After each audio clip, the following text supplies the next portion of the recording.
Today is day 4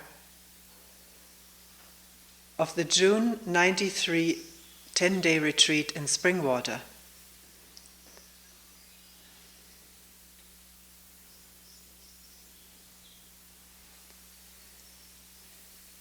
And as we said yesterday at the end of the talk, this one will be dedicated to me.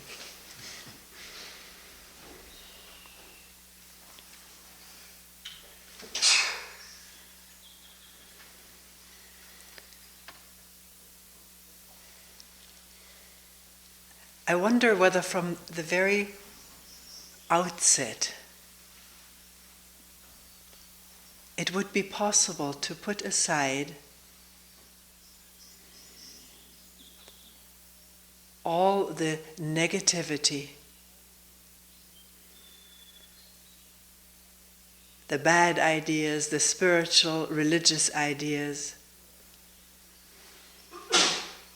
all ideas that are evaluative of the self, the I, the me, the ego. And there are plenty of them. And they are incorporated in our thinking and feeling. So it may not be easy to put them aside because we may not be aware of how deep the evaluation of ego or me or self, I use this all synonymously, how deep they run. That ego is something to get rid of, something immoral, bad, of the devil maybe. That it is something we have to develop. We couldn't live without it in the beginning. We may later develop out of it, but first we have to develop into it. We would be insane without a self.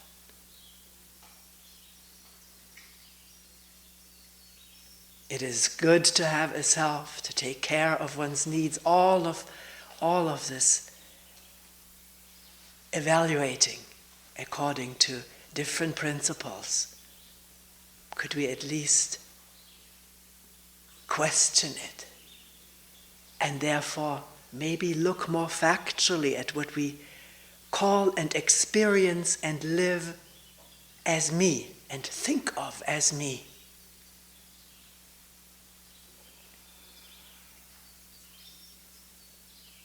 Myself, the I, my ego. Because what we want to do this morning, I don't know whether it'll come off, I haven't prepared this talk, is to get a real superficial as well as deep feel of it. What this is that we call me, that we feel and think is me.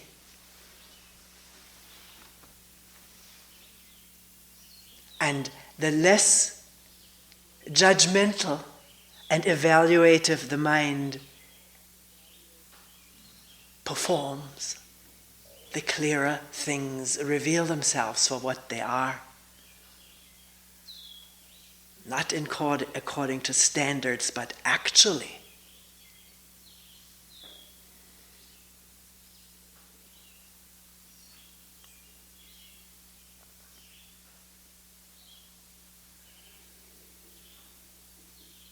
So, what am I? What is me?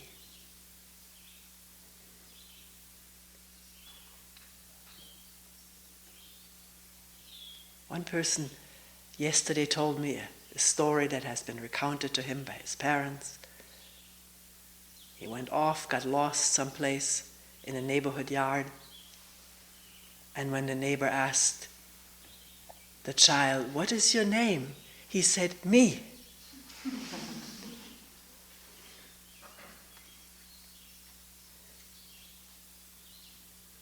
Very likely he didn't even feel lost.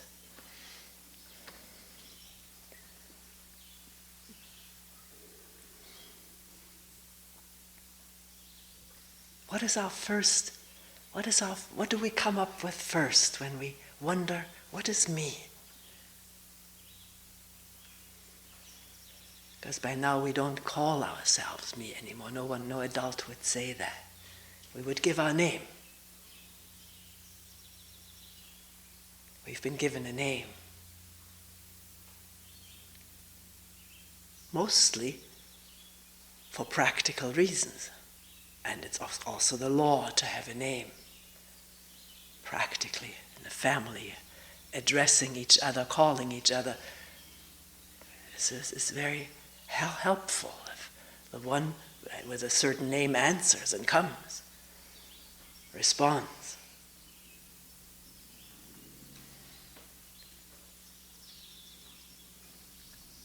Is that what we feel mostly is me, my name?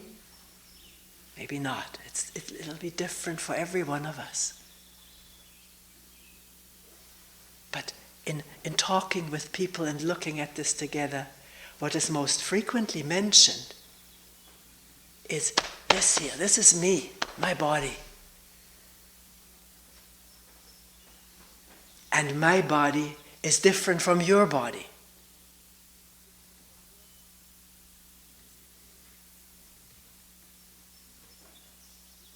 When I feel pain, people tell me, you don't feel it. This is my pain. It's part of me.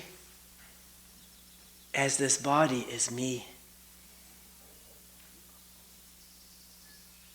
Can we look at this? This putting together of body and me, or mine. Not take it for granted and become defensive or argumentative about, this is my body because you don't feel my pain. I may. Some people have that sensitivity. Feel other people's pain very acutely.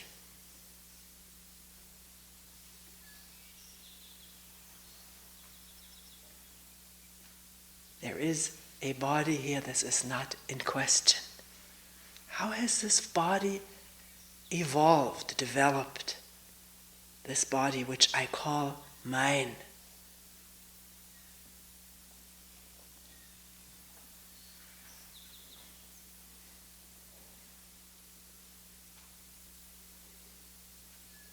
We could arbitrarily say it started with one of 100,000, or I don't know how many 100,000s of sperms wiggling its way to the fortress egg and making it there and getting through it and uniting with the egg.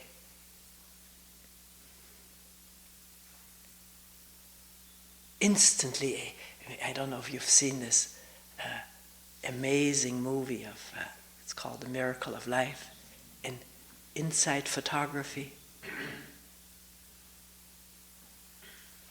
of the odyssey of the sperms, thousands dying on the way, going astray, getting distracted.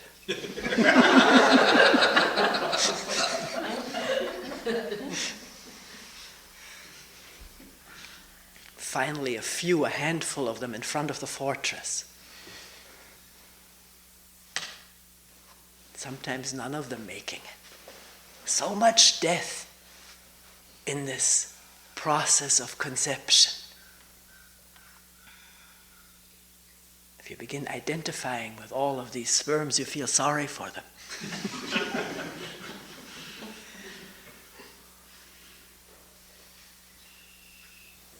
And these two cells, sperm and egg, carry unfathomable amount of information.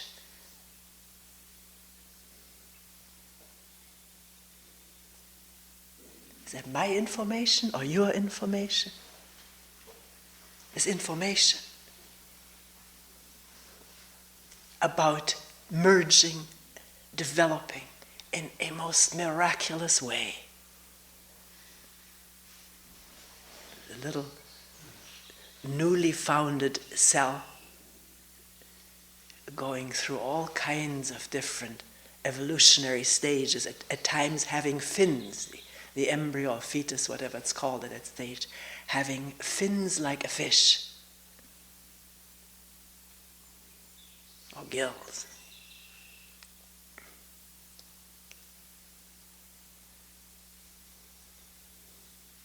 So the information is there to develop into a human being in very amazing ways, doing some detours which are no longer needed. But there they are, still in the informational code. Which started when? With this egg and this sperm?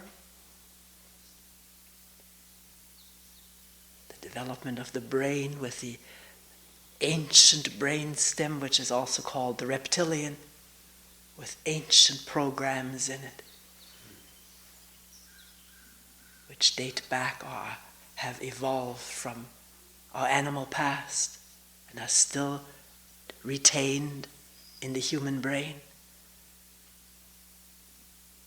I know too little about it, but it is, to me, a complete, total miracle.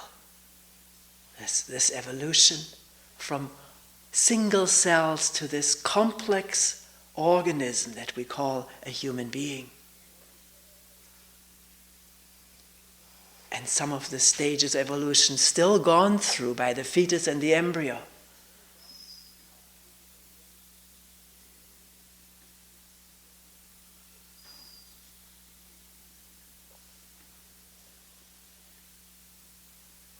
Somewhere account can be taken of the state of the mother who bears this baby and whose belly the baby develops.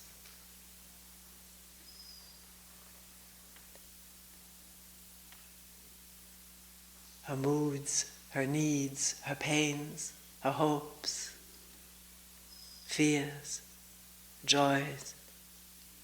It's one unit. And not two, the mother and then the baby. It's one operating process of growing bigger and sharing in the same food, the same blood circulation, the same vibrations, physical and mental. It must be so. It's not two separate beings.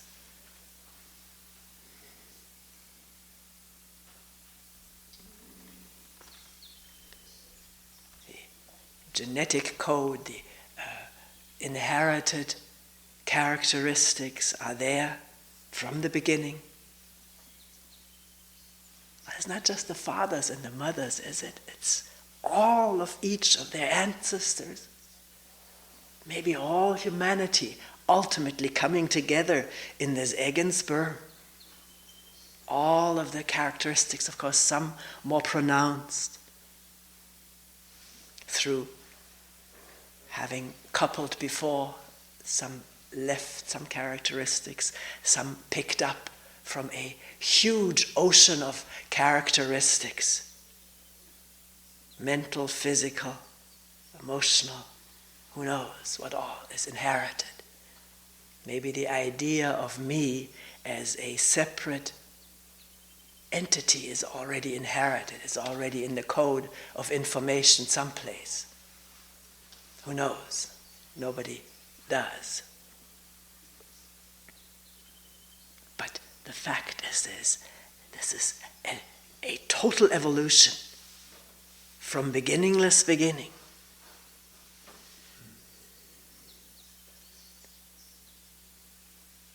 Everything that's ever gone on, stars forming, galaxies, Earth warming, building an atmosphere, the beginning of life under whatever the conditions were. All of this is part of us. Without this wouldn't have happened, this evolution and this development of this one human being.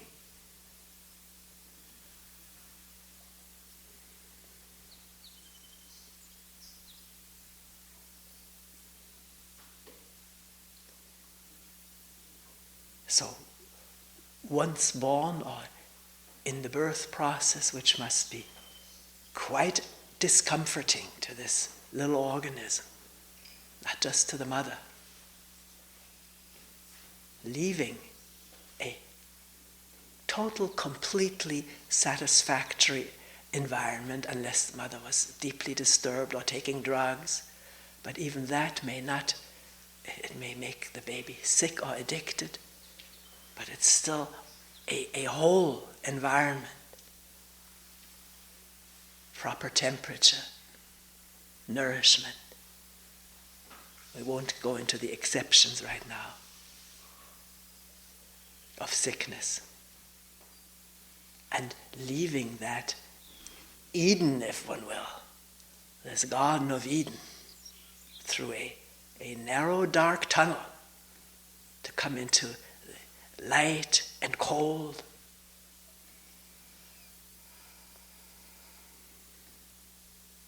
Maybe today, with great improvement in delivery and reception, a warm welcome in the belly of the mother used to be said with great conviction and some humor. The baby has to be spanked first to start breathing, to hit so that the mucus leaves the lungs and it can take a breath. We've had so many ideas, and what have they done?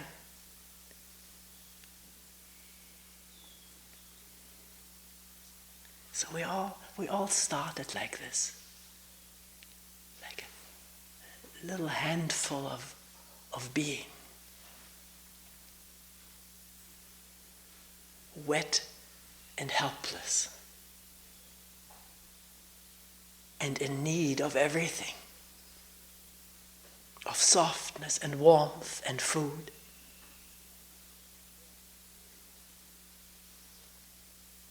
And not just food, also holding. This is what a newborn needs, and the animals demonstrate it. They have not the interference of new theories and old theories and principles, and they just do what instinct intelligently makes them do, licking the young and being close to it. The apes holding the little ones close, and yet when the little one wants to wander off on its own, letting it do it.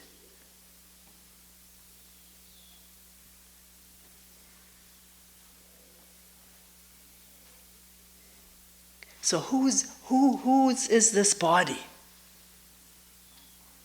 This little newborn pile of limbs and head and arms and hair. Whose is it?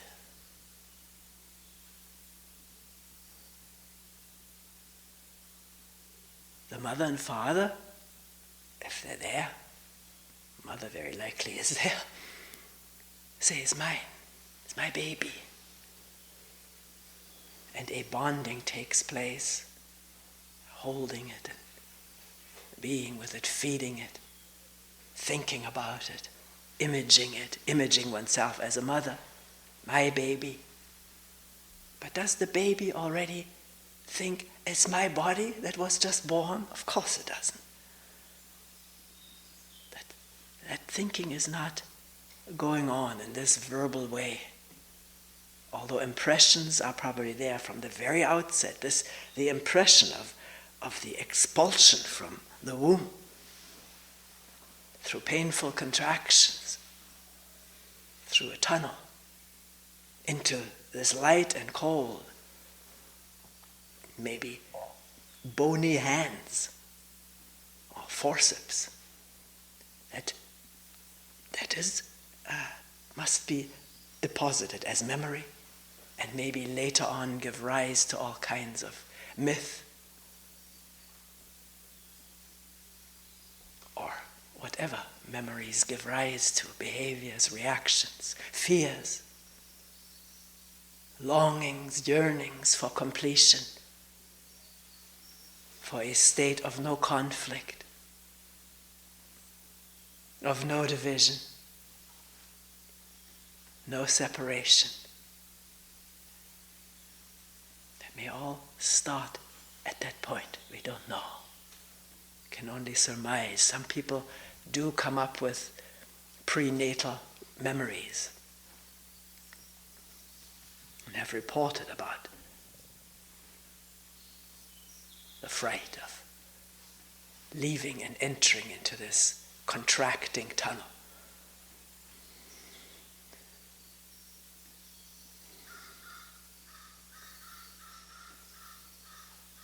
So why today do we say this is my body? What makes us say that? Animals who have not developed language don't say that. They live their bodies, their bodily, physical life of infancy and childhood. We've all seen these beautiful animal movies, taken, some of them really still taken in a natural, wild environment, which is forever shrinking. Then becoming adults, the mating, finding territory, building nests and rearing young. Is there ever any thought of my body, my babies, my husband, my wife, my territory? We hinted at it yesterday or one day as tremendous fighting or delineation, demarcation about the territory. Actually, the fighting is not tremendous, but it's very concise and to the point, and the animals get it. The one who is stronger or more agile, louder, who knows? With crows you may think it's the loudness of the voice which establishes what's mine. But I'm putting it in language which the animal may not use. It's just a need for a certain territory, for food, for the young. And that is established in a miraculously bloodless way. Feeding is bloody, feeding on other organisms. But keeping the territory intact is not done by weaponry or murder. Usually the other animal leaves after a short or maybe prolonged fight, maybe sometimes bleeding, but usually not dying. Animals don't kill each other over territory and over mates. There are fights going on among all these higher animals, or maybe the lower ones too. Sometimes bloody.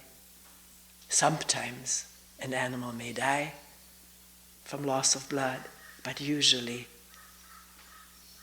it happens in a quite intelligent way. The weaker one leaving the scene and not feeling with a new image, I'm a weakling, I'm a loser, I'm a failure. Just leaving, sometimes just hovering around till maybe that main mate is gone and then moving right back in. I've seen it in a movie about the red deer on an island.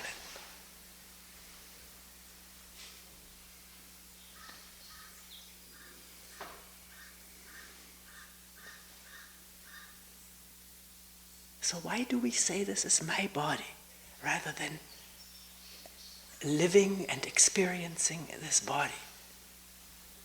When does this start? Of course, what difference does it make when it started? We can start theorizing, and that doesn't lead us very much, because right now, a very strong conviction, this is mine. And I'm the owner of it. What is that? On what basis do we say that?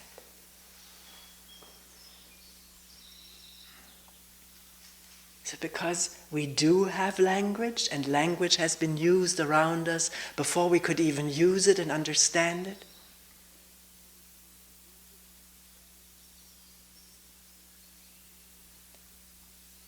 I recently read an article which was pointing out how early imitation starts in the baby, almost on day one, beginning to imitate what is perceived around it.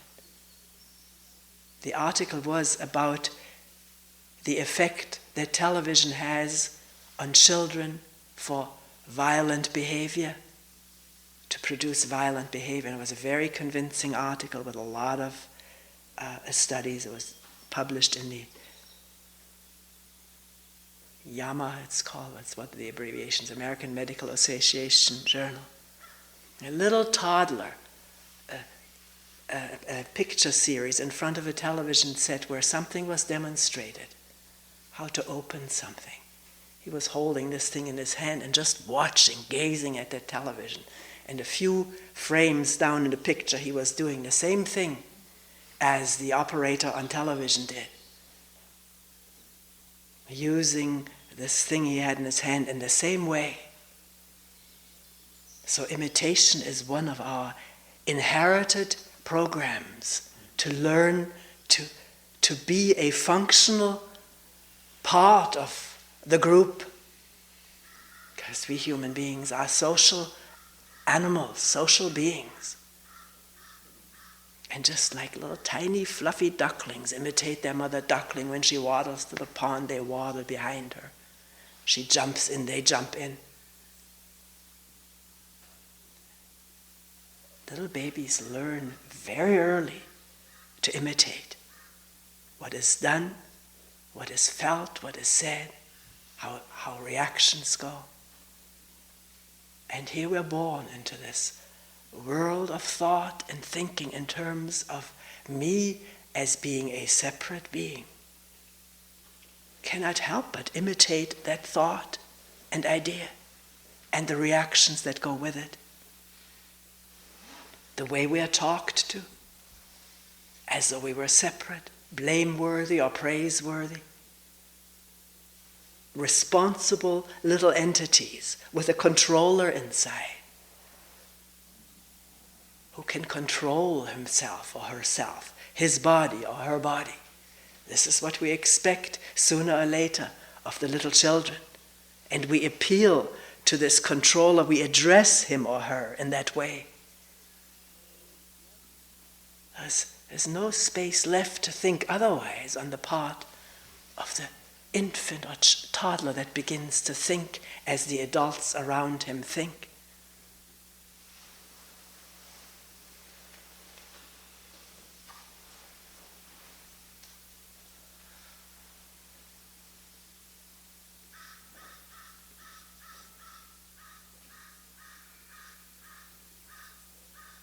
Today it's a little bit more lenient, but it used to be a very harsh training, toilet training, expecting the child to be the controller, to learn how to do it with punishment and praise,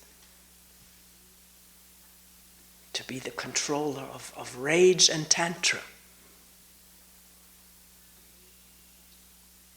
Adults refuse to believe that the child couldn't control himself or herself if he or she only wanted to.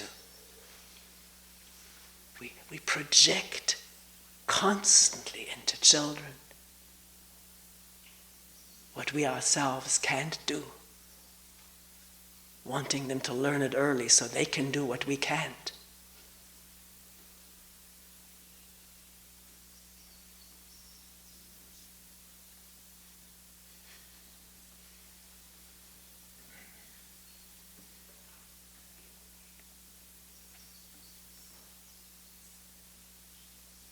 Someone here told me, unfortunately my memory is very poor for what she told me. She's a teacher of autistic children and is working with a 14-year-old boy who has never talked, is believed to be deaf. And due to some new equipment that has been invented for autistic children, where the child guides the teacher's finger against the teacher's slight resistance. So one is sure it's the child who points the finger at a certain keyboard, like a typewriter. And one of the first messages this 14-year-old boy typed out is, "I cannot control my body."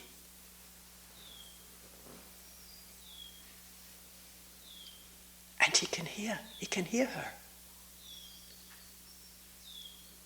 And he's typed many more amazing things, wanting poetry and asking for T.S. Eliot. A retarded autistic child.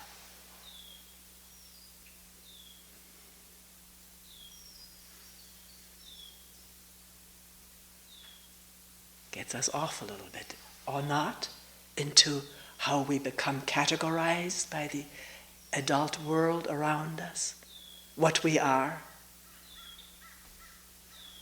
that we're bad or good. Already, when mothers meet each other, at least at the time when we had our baby, or people drop in to see the baby, they ask right away, is it a good baby? Meaning, does he sleep through? Does he cry very little? Is he easy to be held? Does he eat good? And some parents will gloat, oh, it's such a good baby, so much better than his brother was.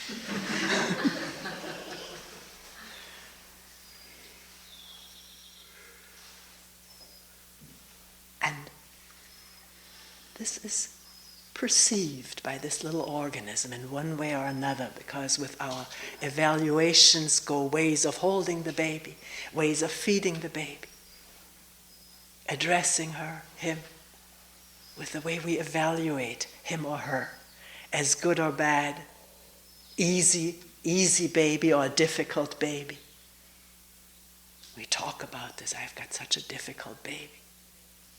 The other one was so much easier, or the other way around. The first one was so difficult. This one is so easy. This was constantly said when our grandchildren came along. And now there's another little one. There's been a separation. Now the mother of our grandchildren has a new baby, and she says, this one is the easiest of them all.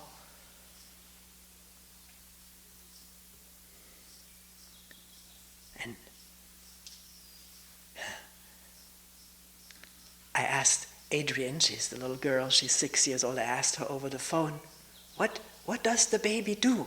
What can the baby do? And she said, scream. And then when Ben came on the phone, I asked him, what does the baby do? What can she do? And he said, she smiles, she laughs. But he probably has an easier time. He already had to go through the trauma once. For Adi, it's the first time. Another little baby there. And then the shenanigans that come up, the reaction of the child for some kind of revenge to the mother by being naughty, mischievous, all goes into being categorized as difficult or ornery, jealous.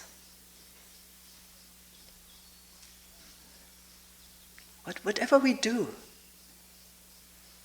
we classify in each other and in the children. And this is how children build up the image of themselves, isn't it? That's how we have all done it. What we've been told we are and what we've seen the others do, imitating it.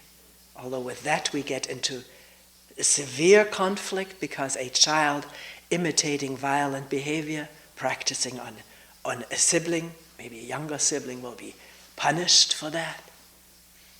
So the conflict of seeing what is being done and then you can't do it, it's wrong.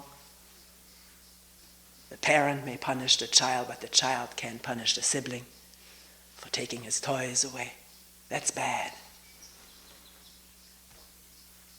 So not only do we learn what people tell us we are and take that for the truth, but there's a conflict in there. We are this, but we are also that, and we shouldn't be this.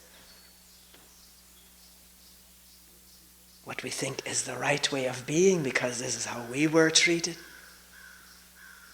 So it's not only imagery, but conflicting stuff about what we are. It continues in school, preschool, kindergarten to school, always being told, hearing evaluations, reactions against us, for us, comparisons with others. A lifelong of comparison, which now is continued by this organism, comparing oneself with others, favorably, unfavorably, and constantly living by this image, which by now we think is real, that there is indeed an entity that owns this body, that is the owner of it, having all kinds of characteristics. Some of them real, some of them just ideals of what we were told we should be like. Maybe the heaviest trip of them all, what we were told we should be like, not reflecting what we were, but what we should rather be. And that was what was going to be praised and rewarded. What we were was punished and put down.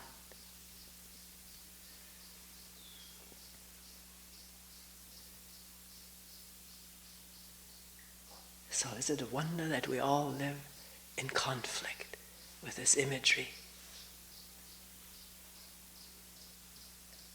Trying to be something that we're not and not owning what we are because it's bad, or else owning it and living in a continuous state of depression or negativity about ourselves. All these old programs keeping working today.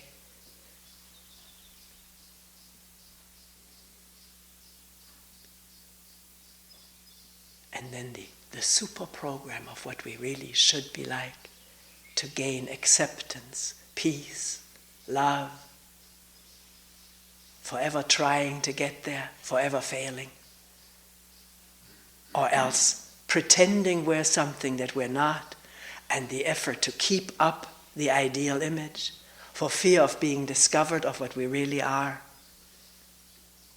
That's what we live in. That's the burden of all of the self-imagery.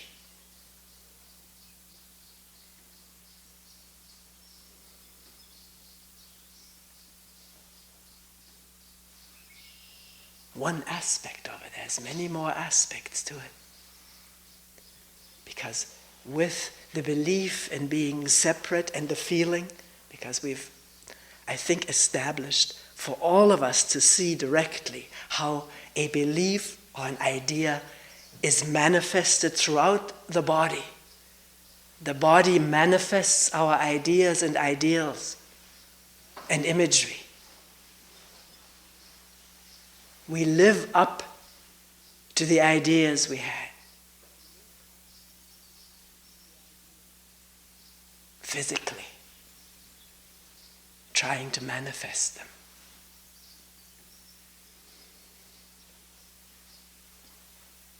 And then feeling at odds with a body that feels tense or depressed, low energy, sad, fearful, not wanting to feel that way, and never having learned to just enter into that and feel it as what we are this moment.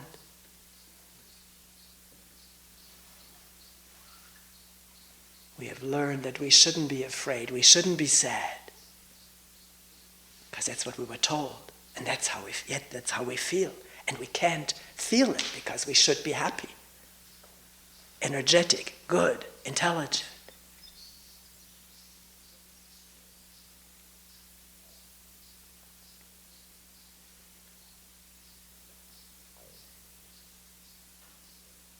One person said, when I look inward, at the core of me, there's fear. That seems to be at the core. Fear. Vague. Don't know what all this fear is about, but there's fear.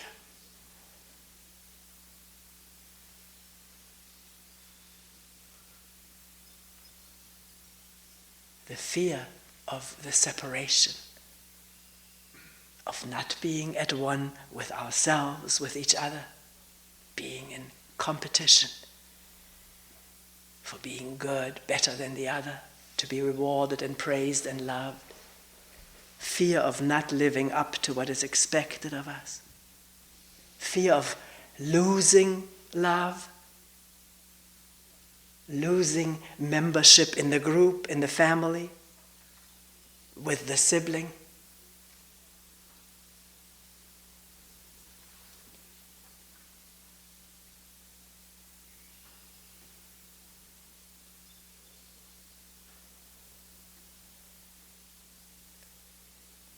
Is there already early in childhood the fear of dying? Probably is. I can remember it very early. Fear of being annihilated by a hostile environment. That hostile environment could be family or can be the condition under which one lives, war, starvation. Fear of dying from loss of love.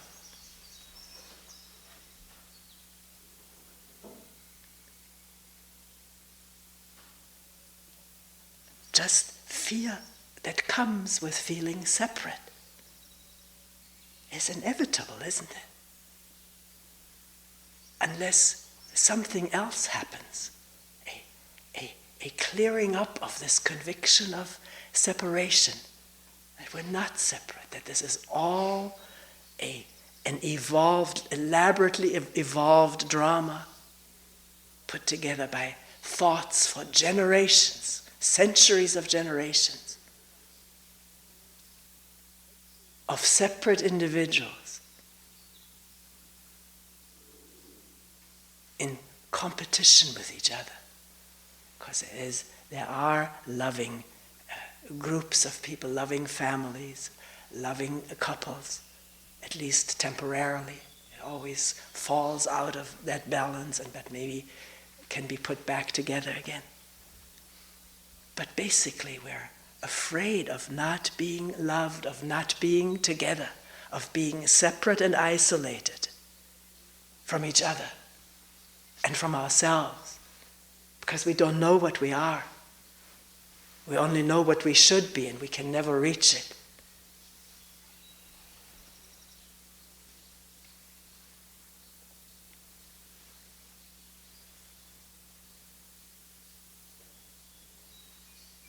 So, in addition to all the imagery that has built up what I am, what I've been told I am, I'm also fear, hope, aspiration of what I'll become. All the memories that are stored in the mind about what happened to me, that's me.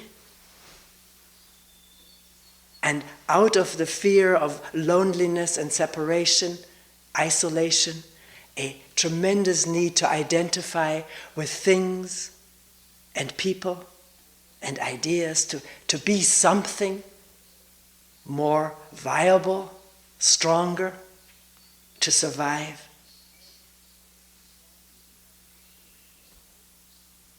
Little children already identify very strongly with their toys, hold on to them. And then the educating adult says, share them. Here, something holding on to, this is me, has to be shared or else you're punished for not sharing. When children scream when another child pulls something out of her hand or his hand, it's as though a limb was pulled off from him. It's part of them, the toy. Or whatever one is holding on to. Remember once being on the telephone and Ralph was in the garage playing and the doors were open. All the doors were open, and a tremendous gust of wind swept through the garage, and suddenly I heard him screaming, and I went outside, and he was gathering up every rag and piece of paper and bits of garbage, everything he was holding in his hand, because the wind was blowing everything away.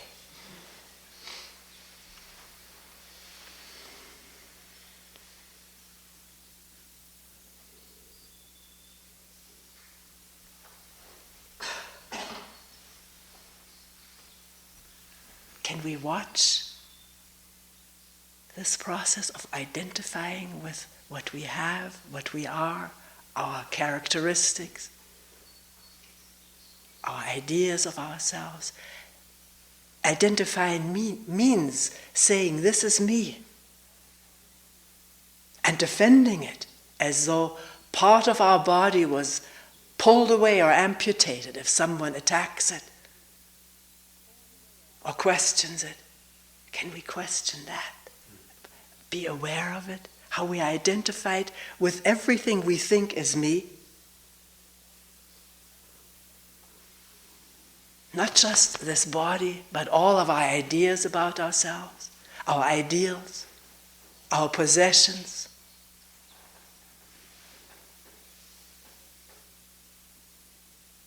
The groups that we identify with because they give us greater strength, greater feeling of belonging, more protection. When we play a game, Chinese checkers or marbles, we identify with a piece that is ours for the duration of the game. If somebody knocks it off, it is as though one was knocked off oneself. People get very angry and very avenging, trying to knock somebody else off because I was knocked off. That was already an amazing phenomenon to me as a child, how one could identify with these little pieces.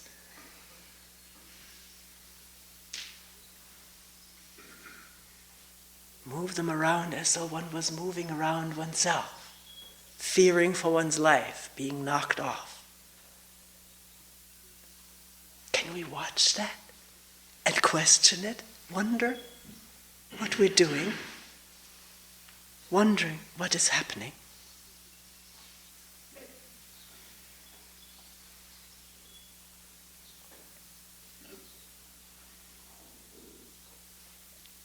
Wonder, what is it all that we think we are?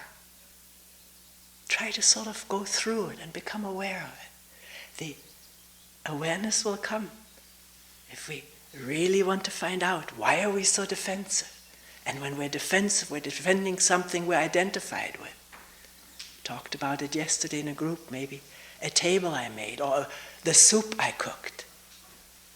Somebody's critical about it and I feel hurt because I am the soup now, or this table.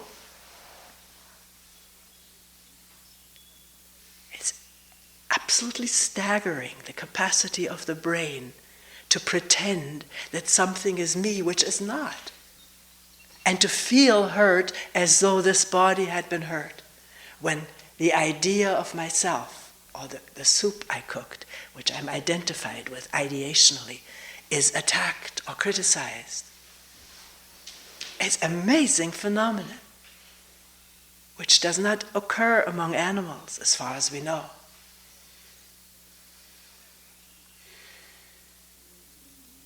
Their brain does not have this capacity to project and pretend and believe one is a bunch of ideas and memories and anticipations. Ideas of my creation, and therefore it's me. And you better respect it or praise it or else I'll feel hurt. It's so bizarre, isn't it? Is that a judgment?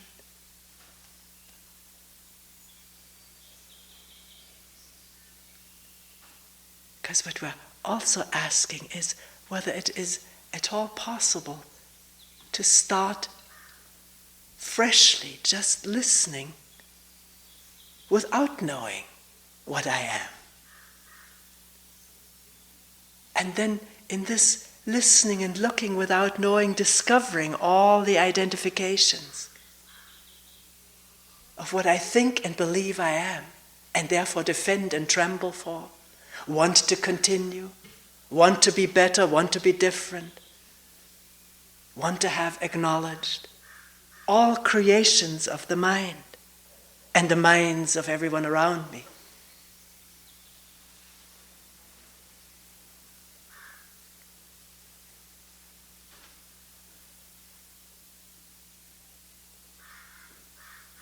And the body accompanying all of this tremendous drama taken place since our earliest of childhood, with tensions and graspings,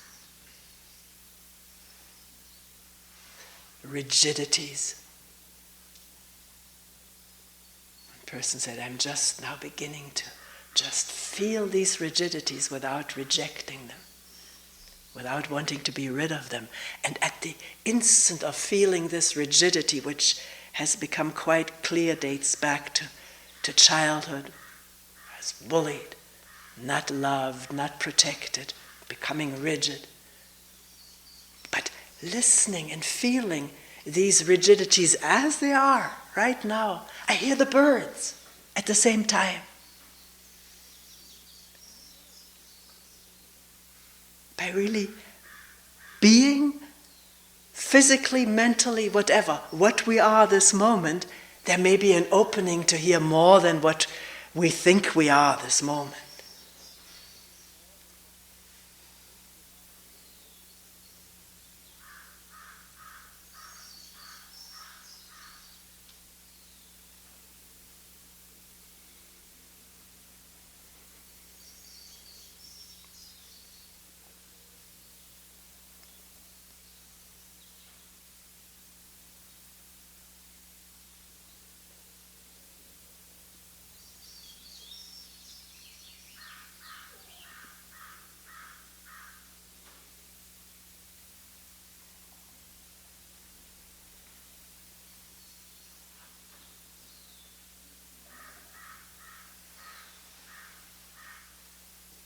An hour is not enough to talk about it.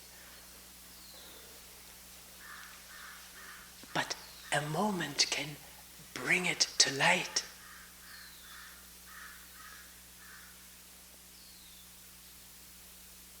That what I think is me is a cherished or despised idea. That's putting it simply. It's more complex than that, but let's put it simply at the end.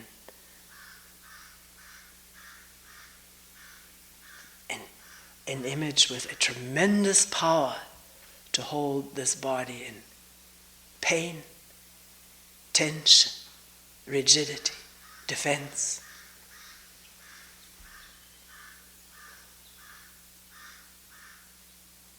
And just being with this, the holdings of the body, maybe for the first time without any resistance.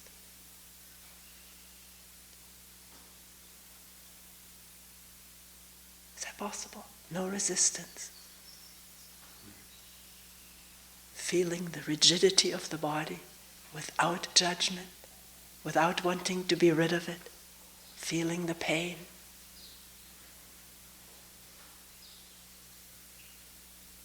Without trying to brush it away or ignore it or explain it. Just, what is it? And not knowing it, but not moving away. Does that make for vulnerably open listening? Where the crow is also there, and the breeze, the breathing. And all of these human beings here who are of the same stuff, of the same essence, of the same processes as I am.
We will end here for today.